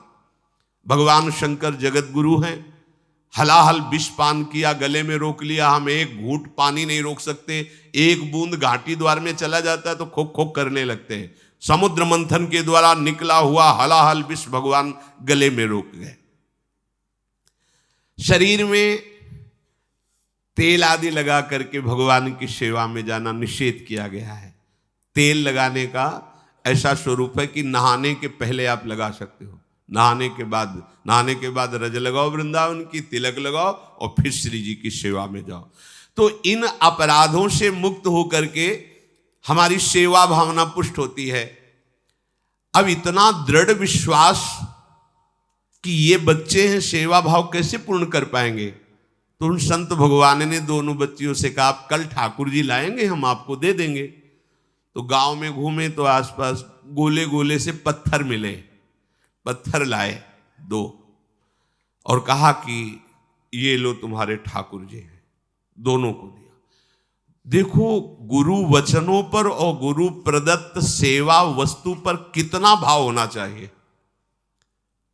उन्होंने दृढ़ विश्वास किया कि मुझे भगवान गुरुदेव ने दिया, ये भगवान है मेरे। दोनों ने अपने हृदय से लगाया। अब एक जमींदार की पुत्री थी, एक राजकुमारी, स्वर्ण के सिंहासन में, और उनका नाम रखा सिलपिल्ले ठाकुर। सिल मतलब पत्थर, तो उनका तुम्हारे ठाकुर का नाम सिलपिल्ले गोविंद है। दोनों सिंहासन पर रखकर आराधना करती, भाव प्रतिपल बढ़ता गया, नाम निरंतर जप। गुरु प्रदत्त ठाकुर पर विशेष चमत्कार हृदय में प्रकट होता है यदि उन्हीं की नियमावली से चलो।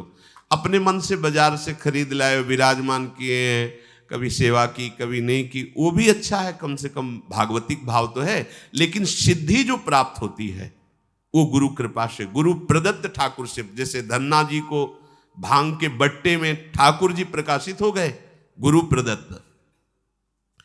अब ये सखियां जब बड़ी हुई तो इनके ब्याह की बात हुई।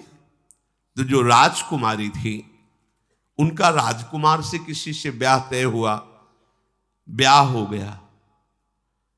अपने माता पिता से जब विदाई ली तो अपने ठाकुर जी को जो सिंहासन में थे, सिंहासन से एक सुंदर पेटी में से और गोद में रखकर, और अंदर ही अंदर जल रही है कि प्रभु मैंने प्रीतम आपको माना है, संसार के व्यवहार में ये प्रीतम बना हुआ है, पर प्रभु हमारे प्रीतम 2 नहीं हो सकते, हमने हृदय से आपको माना। इसी विचार में वो बड़ी उदास है। पहले पालकियों में ऐसा राज सैनिक चल रहे हैं, पालकियों में वो बहू जा रही है और राजकुमार घोड़े पर। राजकुमार बार बार पालकी के समीप जाता, दर्शन करने की इच्छा होती है ना, तो उदास देखता, मन में बड़ी गिलानी हुई। उसने कहा, एक नदी थी, उसने कहा यहां हम थोड़ी देर विश्राम करना चाहते हैं, राजकुमारी की पालकी रखी जाए और सैनिक दूर खड़े हो। तो राजकुमार वैसे ही आज्ञा हुई। तो बात करना चाहते हैं पर वो ना देखती है और ना बात करती है, और इतना सुंदर रूप, क्योंकि ब्रह्मचारिणी और भगवत आराधना। अब उसके हृदय में जलन हुई कि ऐसा क्या है जो हमसे बात नहीं कर रही। बस बार बार ऐसे पिटारी खोल के ऐसे ठाकुर जी को देखती। नाम जप और सेवा के प्रभाव से वो सिल नहीं रह गया था, वहां उसको सांवरे श्याम सुंदर की झांकी मिलती थी। जब अपने शिलपिल्ले ठाकुर जी को देखती तो ललित त्रिभंगी श्री लालजू महाराज श्याम सुंदर दिखाए, अत्यंत आसक्ति। गुरु प्रदत्त किसी भी शब्द में, किसी भी वस्तु में दिव्यता होती है, बस हमारी भावना होनी चाहिए। अरे बोले ये हम नहीं दे सकते, ये गुरु प्रदत्त है, नहीं हम प्राण दे सकते हैं, लेकिन ये नहीं। जिसका गुरु वचन पर, गुरु प्रदत्त वस्तु पर, गुरु प्रदत्त ठाकुर पर दृढ़ निष्ठा हो गई, वही सिद्ध हो जाता है। अब उसने समझ लिया कि पिटारी में जो कुछ है यही हमारे और राजकुमारी के बीच में बाधा है। 2-4 दासियों को बुलाया और कहा इनको बातों में उलझाओ, पिटारी पीछे हमें दो। वो प्रवीण दासियां उनको विनोद भाषा में हंसी मजाक में बात, लेकिन वो उदासीन, धीरे से गोद में पेटी थी, ले ली, हम लिए हुए हैं, आप बातचीत में सारा, और पेटी उनको दे दी। राजकुमार ने राजकुमारी से कहा यही पेटी तो हमारे आपके बीच में बाद फेंक दी नदी में। अब तो जो उसके हृदय में पीड़ा हुई, भारी व्याकुलता। अब राजकुमार सैनिकों के साथ तुरंत पालकी उठवाई, मैं ले गया, पर वो आसक्त है, इतनी सुंदर राजकुमारी, क्योंकि भागवतिक तेज से संपन्न में आकर्षण होता है। राजकुमारी ने कहा यदि हमारे ठाकुर नहीं तो मैं नहीं, आज से अन्न जल त्याग, प्राण त्याग दूंगी अगर हमारे ठाकुर जी हमारे समीप नहीं तो। आज से अब एक बूंद पा कैसे पिए, अपने ठाकुर को भोग लगा के पाला है और ठाकुर जी फेंक दिए गए। भारी व्याकुलता, जैसे मीरा जी कहते दृश्य बिन दुख न लागे नैन, न रात में नींद है न दिन में अन्न जल है, व्याकुलता। अब भयभीत हो गया राजकुमार, पूरा महल इस विषाद से हो गया कि अगर नवीन राजकुमारी प्राण त्याग देती है तो क्या होगा लोक समाज में, कि अभी नवीन राजकुमारी गई, ये लोग ऐसे निर्दयी हैं कि ऐसा व्यवहार किया कि उसने प्राण त्याग दिया। राजकुमार घुटने में आ गया, घुटने टेक कर राजकुमारी से कहा मैं तुम्हें दुखी नहीं करना चाहता, पर मैं तुमको छोड़ भी नहीं सकता, अब हमें आप वो उपाय बताओ जिससे आप मुस्कुरा दो, आप प्रसन्न हो जाओ। तो उनका हम अपने ठाकुर के बिना जीवित नहीं रह सकती, यदि आप हमें जीवित देखना चाहते तो हमारे ठाकुर जी ला के दो। ठाकुर जी को नदी में फेंक दिया था, पारिवारिक जनों के साथ राजकुमार उस नदी के तट पर गए और राजकुमारी से कहा तुम्हें इतना प्रेम ठाकुर जी से, तो तुमसे ठाकुर जी कितना प्रेम करते हैं, अगर तुमसे ठाकुर जी प्रेम करते हैं तो मुझे प्रमाणित कर दो, तो मैं जीवन भर तुम्हारी आज्ञा में रहूंगा। अच्छा, तो तुम ये देखना चाहते हो कि ठाकुर जी हमसे कितना प्रेम करते हैं। हाथ फैलाया और आर्त भाव से पुकारा कि गोविंद अब आपके बिना मैंने जीवित नहीं रहना। अंदर से जीव ही प्रार्थना की तो जल से सिंहासन सहित सिलपिल्ले भगवान जैसे कोई वायु के प्रवाह में आ रहा हो, ऐसे आए और छाती से चिपक गए। पूरा परिवार राजकुमार ये देख रहा था, हृदय से ठाकुर जी चिपक, जीवन भर के लिए दासत्व स्वीकार कर लिया और कहा जैसी आप आज्ञा करोगे। जैसे मीरा जी, जब राणा जी से ब्याह हुआ तो प्रथम मिलन की रात में मीरा जी ने कहा सावधान, तुम हमारे पति नहीं हो, मेरा सुहाग गिरधर से है, श्याम सुंदर ही मेरे पति हैं, व्यवहार में तुम पति बने हो, यदि हमारी बात समझ पा रहे हो तो जीवन में कभी हमारा स्पर्श मत करना, ये जीवन केवल गिरधर के लिए, दूसरे के लिए नहीं। उतर गए शैया से और जैसे सेवक होता है बोले अहो भाग्य, मुझे ये सौभाग्य मिला कि इतनी महाभागवती की सेवा करने का, एकांत में मैं सदैव तुम्हारे शिष्य की तरह बर्ताव करूंगा, पर समाज में तुम्हें बहू की तरह बर्ताव करना होगा, नहीं तो लोग जीने नहीं देंगे। समाज में पत्नी की तरह और एकांत में गुरु शिष्य के, तुम हमारी गुरु होगी और हम ऐसा ही बर्ताव राणा जी ने, ऐसा ही उस राजकुमार ने दिया। हमारी भागवतिक निष्ठा ऐसी होनी चाहिए कि जो गुरु जी ने मंत्र दिया है, जो गुरु जी ने उपासना दी है, उसमें दृढ़ विश्वास होना चाहिए। हमारे अंदर किंचन मात्र फिसलाव नहीं होना चाहिए। और आगे जो महामहिम सूत्र है, जब तक हमारा मन प्रभु में समर्पित ना हो जाए तब तक पाप होने की संभावना होती है, बड़े बड़ों से चूक हो जाती है। इसमें यह नहीं कहा जा सकता कि हम इतने वर्ष से साधन में लगे हमसे चूक नहीं होगी, ये तो भूल जाना। बड़े बड़ों से चूक करवा देना माया का कार्य होता है, पर जिनका मन प्रभु को समर्पित हो गया है उनसे चूक नहीं हो सकती। इसलिए जो अगला सूत्र वर्णन किया कि जितने भी पापाचरण होते हैं वो सब मेरे से होते हैं, ऐसा उपासक दृढ़ निश्चय करे। ऐसा नहीं कि पापाचरण भगवान से, भगवान करा रहे हैं। जिन लोगों का एक प्रश्न होता है कि जब सब कुछ भगवान करा रहे हैं, भगवान की इच्छा के बिना पत्ता भी नहीं हिलता, तो जो हम पापाचरण, गलत आचरण, वो भी तो भगवान ही करा रहे हैं। इस विषय को समझना है। आज के समाज का जो मानसिक स्तर है, जब हम त्याग की बात करते हैं कि गंदे आचरण नहीं करने चाहिए, तो जो समझाया जाता है, जो समझ है आज की आधुनिक, वो ये समझ है, कुछ ऐसे जनों ने ये निर्धारित भी किया है कि बहुत भोग कर लेने पर फिर समाधि की प्राप्ति होती है। अगर ऐसा होता तो लाखों लोग समाधि को प्राप्त होते, लाखों लोग बिना साधना के। क्यों? बचपन से लेकर के पूरे जीवन तक भोग ही भोग रहे, सब समाधि में पहुंच जाते। प्रायः सबके दिमाग में बात बैठी है कि अगर हम भोग ले तो हम मन को समझा सकते हैं, लेकिन आप बात अनुभव की समझ लीजिए कि आप भोगने के लिए जेव ही गए तो मन के गुलाम बन करके गया, वो कभी तुम्हें मुक्त होने का अवसर नहीं देगा।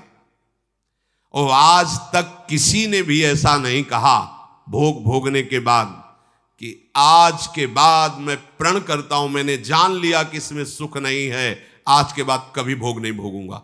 कभी किसी ने नहीं कहा। सबको इस दलदल में गिरने के बाद सदगुरु या भगवान ने ही निकाला है। स्वयं आज तक कोई निकल नहीं पाया, कोई नहीं निकल पाया। ये ऐसा दलदल है। पर लोगों की भ्रांति रहती है कि ये जो मेरा मन जिन भोगों के लिए लालायित हो रहा है, उन भोगों को खूब भोगूं, फिर बाद में अनुभव जब हो जाएगा तब हम इनका त्याग करके फिर भजन मार्ग में चलेंगे। जो भजन मार्ग में चलते हैं उनके मन में भी लगा रहता है कि अगर एक बार भोग लूं तो मन को समझा तो सकता हूं। यह है आधुनिक सोच, यह है हमारे मानसिक सोच का स्तर। सब लोग देख लीजिए। अब भागवतिक सोच और शास्त्र सिद्धांत का जो मत है वो ये है, ये डंके की चोट से गाया गया है और इसी मार्ग में चल करके समाधि को प्राप्त हुए महापुरुष। एक भी कोई ऐसा समाधिस्थ महापुरुष बता दिया जाए विश्व में जिसने भोगों के भोगने के बाद समाधि को प्राप्त हुआ हो। जैसे हम भोजन कर लेते हैं तो लगता है अब कुछ नहीं, लेकिन 6 घंटे व्यतीत होते होते पर्चा बन जाएगा कि ये चीज फिर चाहिए खाने को। ऐसे ही कोई भोग भोगने के बाद कुछ क्षण के लिए उससे विरति हो जाती है, ठीक है, लेकिन फिर कुछ मिनट होने के बाद फिर नई स्फुरना, नया संकल्प, नई क्रिया, नई भोग वासना सब हृदय में देख लो। इसके लिए किसी और से सलाह लेने की जरूरत नहीं है। इसलिए ये जो संतों का मत है, शास्त्र का मत है कि भोगों के भोगने से भोग वासना दृढ़ होती है, कामना बढ़ती है, ना कि शांति मिलती है। लेकिन आधुनिकता में भोगों को भोगने से शांति मिलती है, ऐसी धारणा बनी हुई है। और ये गलत है। और ये इतनी गलत हो जाती है कि हम हत्या करने लगते हैं, हिंसा करने लगते हैं, पूज्य जनों के साथ दुर्व्यवहार करने लगते हैं। आज तक भोगों में इति नहीं हुई। देवयानी जी भगवान शुक्राचार्य जी की पुत्री हैं। वो इतनी सुंदर हैं कि कोई अप्सरा भी उनसे होड़ नहीं कर सकती, क्योंकि भगवान शुक्राचार्य की पुत्री जितेंद्री, पवित्र, भगवद आराधन संपन्न। बड़ा प्रसंग है, उसको ना लेते हुए हम सारांश में बता रहे। वृषपर्वा की पुत्री शर्मिष्ठा, ये असुर राजकुमारी हैं। दैत्यराज वृषपर्वा, उनकी पुत्री शर्मिष्ठा, और दैत्य गुरु भगवान शुक्राचार्य, उनकी पुत्री देवयानी बड़े समाज के साथ जंगल में गई हुई थी। एक बड़ा दिव्य सरोवर था, तुलसी में सब राजकुमारियां स्नान कर रही थी। अचानक वहां से कोई महात्मा निकले तो जल्दी में सबने वस्त्र धारण किए, तो शर्मिष्ठा के वस्त्र देवयानी ने और देवयानी के वस्त्र शर्मिष्ठा, वो महात्मा निकल गए। वहां कोई उनको टिकना तो था नहीं। देवयानी ने देखा कि मेरे पवित्र वस्त्र, देवयानी ने वस्त्र धारण नहीं किया शर्मिष्ठा के, जो महात्मा चले तो देखा कि हमारे वस्त्र ये राजपुत्री शर्मिष्ठा धारण किए। तो उनका तुझे पता है मेरे वस्त्रों को स्पर्श करने का भी तेरे को अधिकार नहीं, तूने धारण कैसे कर लिया? तो उनका ज्यादा मत बोल, इतना गुमान करके मत बोल। जैसे सब सेवक पलते हैं मेरे महाराज से, ऐसे तेरा पिता और तू भी मेरे महाराज के द्वारा ही पोषित है, क्योंकि वो तो राजा है, सारी सेवाएं वही देते हैं। ऐसा नहीं बोलना चाहिए, क्योंकि गुरु पुत्री है, आचार्य पुत्री है और सम्माननीय है। पर ऐसा वो बोल गई शर्मिष्ठा। देवयानी ने कहा तुझे पता है अगर मेरे पिता की दृष्टि बदल जाए तो 2 मिनट में देवता तेरे पिता सहित संपूर्ण राज्य को नष्ट कर देंगे। मेरे पिताजी के भय से ही देवता आक्रमण नहीं कर। शुक्राचार्य मंत्रवेत्ता है। ज्यादा बात बढ़ गई तो राजकुमारी का शासन चलता है। उसने कहा इस गुरुपुत्री को उठाकर कुएं में डाल दिया जाए। और उस समय वस्त्र धारण नहीं की हुई थी, उनको उसी स्थिति में डाल दिया गया और वो चली गई। उसी समय शिकार खेलने के लिए महाराज ययाति चक्रवर्ती सम्राट तो आवाज सुनी। सैनिकों ने बताया कि कोई देवपुत्री है, दिव्य तेज प्रकाशित हो रहा है उनके शरीर से, और दूर से देखा है ऐसा लग रहा है कि शायद वो वस्त्रहीन भी हैं। उन्होंने कहा तुम लोग दूर जाओ, और स्वयं महाराज ययाति गए और उनको तो जब हाथ पकड़ के निकाला और अपने वस्त्र से उनको आवेष्टित किया तो उन्होंने कहा कि हमारी आर्य मर्यादा है, एक बार आपने हमारे शरीर को देख लिया और हमारे हाथ को पकड़ लिया, अब आप हमारे जीवन भर के लिए पति स्वरूप हैं, स्वीकार कीजिए। तो उन्होंने कहा कि देवपुत्री मैं तो आपका परिचय भी नहीं जानता हूं, आप कौन हैं? तो उन्होंने कहा भगवान शुक्राचार्य की पुत्री देवयानी। घुटने पे हो गए तत्काल। उन्होंने कहा इतने बड़े महापुरुष की पुत्री के साथ मैं ब्याह कर सकूं, मेरी सामर्थ्य नहीं, क्योंकि मैं क्षत्रिय कुल में प्रकट हुआ राज परिवार से हूं और वो तो देवताओं के द्वारा भी वंदनीय है शुक्राचार्य जी। तो उनका आप निश्चिंत रहो, ये विषय मैं संभालूंगी, पर आप मेरे पति हैं, ये स्वीकार कीजिए। बोले यदि शुक्राचार्य जी इस पर राजी हैं तो हम ये बात स्वीकार करते हैं। शुक्राचार्य जी विलंब होने के कारण व्याकुल ही थे। देवयानी जी ययाति जी को लेके गई, बड़ा प्रसंग है, पर उन्होंने कहा जब आप राजी हैं तो हम राजी हैं। शुक्राचार्य जी राजी हुए और वृषपर्वा को सूचना दिया कि मैं तुम्हारे राज्य को त्याग कर जा रहा हूं। वो तो तत्काल आकर चरणों में गिरे, महाराज आपके बिना मेरा अस्तित्व क्या है, आप कैसे राजी हो सकते हो? बोले मेरी पुत्री को दिगंबर करके कुएं में डाल दिया गया, मैं इस अपराध से बिल्कुल तुम्हें माफ नहीं कर सकता। बोले कोई उपाय? तो बोले देवयानी बोले। तो देवयानी ने कहा तुम्हारी पुत्री हमारी दासी होकर चले तो मैं तुम्हें क्षमा कर दूंगी। बोले बिल्कुल ठीक, तथास्तु। पूरे राज्य की रक्षा के लिए राजकुमारी शर्मिष्ठा को देवयानी की दासी भाव में अब महाराज ययाति के महल पे पहुंचे। देवयानी ने कहा कि ये जो दासी भाव में आई हुई हैं ये सर्वांग सुंदरी हैं और आपका कभी मन उधर चलना भी नहीं चाहिए, अगर चलेगा तो आप हमारे दंड के पात्र बन जाएंगे। स्वीकार कर लिया और बहुत दूर उनके लिए महल का निर्माण करवाया और वो सेवा में आती रही। कुछ समय के बाद जब देवयानी जी के पुत्र हुए तो वन विहार के लिए अपने पुत्रों को लेकर चली, तो उधर शर्मिष्ठा के 2 पुत्र हो चुके थे, इनको पता भी नहीं था, और वो दौड़ कर आए, ययाति को पिताश्री कह करके आलिंगन किया, छोटे छोटे बच्चे। देवयानी ने कहा कि हमने कहा था तुम्हें देखना भी नहीं है और किसके पुत्र हैं? शर्मिष्ठा मुस्कुरा रही थी।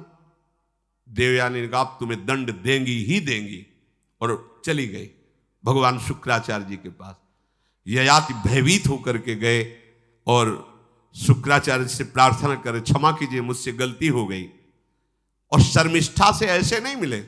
शर्मिष्ठा ने कहा था कि आप जानते हैं कि मैं दासी नहीं हूं, मैं राजकुमारी हूं, ईर्ष्यावश दासी बना करके लाई गई हूं, और मेरी सखी के पति हो इसलिए आप मेरे भी पति हो, मेरा अधिकार है आपसे संतान उत्पन्न करने का, शास्त्रीय सिद्धांत है।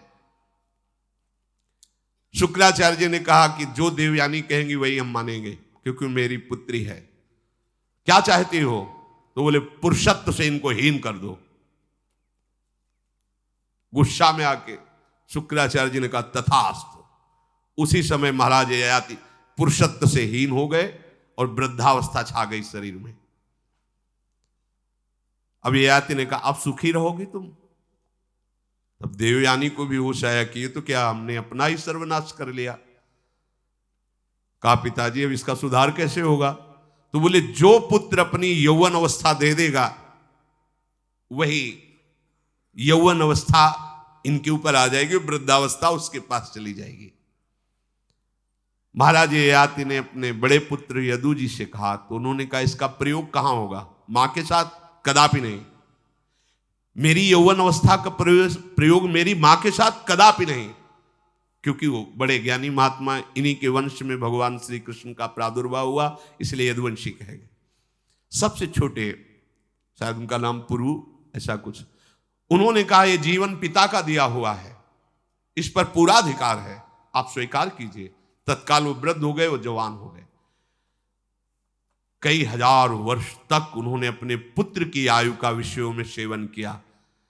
फिर उनके मन में एक दिन बहुत घृणा हुई, धिक्कार है मेरे जीवन को और धिक्कार है इस भोगा शक्ति को। अपनी आयु तो गंवा ही दी, अपने पुत्र की भी आयु गंवा दी, फिर भी वैसे ही भोग वासना। तो उन्होंने सबको शिक्षा देने के लिए बात कही, यत् पृथिव्यां व्रीहि यवं हिरण्यं पशवः स्त्रियः न दुह्यन्ति मनः प्रीतिं पुंसः कामः तस्य ते न जातु कामः कामानाम् उपभोगेन साम्यति हविषा कृष्णवर्तमेव भूय एवाभिवर्धते यदा न कुरुते भावं सर्वभूतेष्वमङ्गलं समदृष्टेस्तदा पुंसः सर्वा सुखमया दिशा या दुस्त्यजा दुर्मति भीर्जीर्यतो या न जीर्यते ताम तृष्णा दुःख निवहाम शर्म कामो द्रुतम त्यजेत। जिसका हृदय काम से व्याकुल हो गया है उसको त्रिभुवन की सारी सुंदरी स्त्रियां दे दी जाएं, जौ धान्य स्वर्ण पशु सब वैभव, तो भी वो कभी तृप्त नहीं हो सकता। ये महाराज ययाति का अनुभव। त्रिभुवन की विषय भोग भोगने से भोग वासना शांत नहीं होती, वरम और प्रबल हो जाती है। जैसे घी की आहुति डालने पर आग भड़क उठती है, वैसे ही भोगों को भोगते ही रहने पर भोग वासनाएं प्रबल रूप धारण कर लेती और वो इतना कमजोर हो जाता है कि सोचता है मैं इसके बिना जी नहीं सकता। जब मनुष्य किसी भी प्राणी से राग कर बैठता है तो उसके हृदय की सामर्थ्य नष्ट हो जाती है। किसी भी, देखो ना, छोटे छोटे नशाओं में इतना हम आसक्त हो जाते हैं, अब हम इसके बिना जी नहीं सकते। किसी भी वस्तु का जब हम भोग करते, इसके बिना जी नहीं सकते। इसलिए सबको संदेश महाराज ययाति देते हैं, यदि तुम अपनी कामना को शांत करने वाले, रोकने वाले बन गए तो दसों दिशाएं तुम्हारे लिए सुखमयी हो जाएंगी। विषयी पुरुष को तृष्णा रात दिन जलाती रहती है, बहुत भोग भोगने पर भी वो कभी शांति या तृप्ति प्राप्त नहीं कर पाता। इसलिए जब हम भगवत मार्ग में चलते हैं तो ये तृष्णा और कामना ये डाइन की तरह हमारे हृदय में लगी रहती है। तृष्णा, भोगे हुए भोग को बार बार भोगने की इच्छा, कामना, सुने हुए देखे हुए भोगों को भोगने की इच्छा। तो उपासक जब तक अपने मन को प्रभु में नहीं दे पाता तब तक मन ये धोखा दे देता है। इसलिए बहुत सावधान रहना चाहिए।